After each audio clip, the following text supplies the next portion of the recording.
ఏం చేస్తున్నావు రాధా? ఇడ్లీ పెట్టాను బావ, టిఫిన్కి తీస్తున్నాను. ఇడ్లీ అని ఎంత బాగా వచ్చినాయా? కానీ తీసి.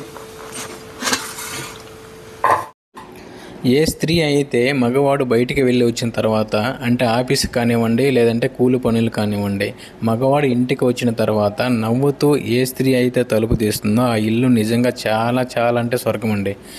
ఎందుకంటే పెద్దవాళ్ళు అంటారు కదండి, ఇంటి ముందు ఉన్న తులసిని, ఇంటి వెనకాల ఉన్న ఆవుని, నట్టింట్లో ఉన్న పసిబిడ్డని ఎవరైతే బాగా చక్కగా చూసుకుంటారో ఆ ఇల్లు నిజంగా అంటే గుడితో సమానం అండి. చెప్తారు కదా పెద్దవాళ్ళ ఊరికని లేదు. ఎందుకంటే నేను ఆఫీస్కి వెళ్తాను, తను ఆఫీస్కి వెళ్తుంది, చెరొక పని చేసుకోవడం, పొద్దున పోవడం, మళ్ళీ సాయంకాలం రావడం, టైం ఉన్నప్పుడు వీడియోలు తీసి పెట్టుకోవడం. ఇదన్నమాట మా ఈ బెంగళూరులో ఉన్న లైఫ్. నేనైతే నిజంగా ఈ విషయంలో చాలా అదృష్టవంతాన్ని. ఎందుకంటే ఆడవాళ్ళకి చాలా ఓపిక అండి, మనకు ఉండదు కానీ వాళ్ళకైతే చాలా చాలా ఓపిక ఉంటుంది. ఏం లేదండి, 2 గ్లాసులు అయితే ఇడ్లీ రవ్వ వేసుకొని, అలాగే 1 గ్లాస్ మినపప్పు అయితే వేసుకొని మనం కొలత ప్రకారం తీసుకుంటే ఇడ్లీ అనేది సాఫ్ట్గా వస్తుంది, అలాగే మెత్తగా కూడా ఉంటుంది.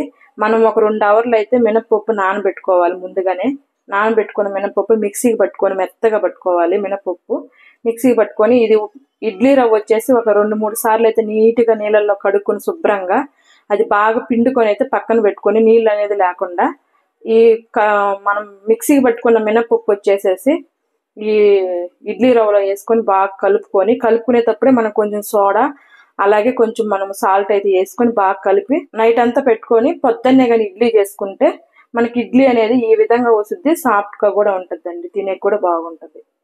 చట్నీ కూడా చేసావా? చట్నీ కూడా చేశాను బాబా, శనగపప్పు చట్నీ అయితే చేశా.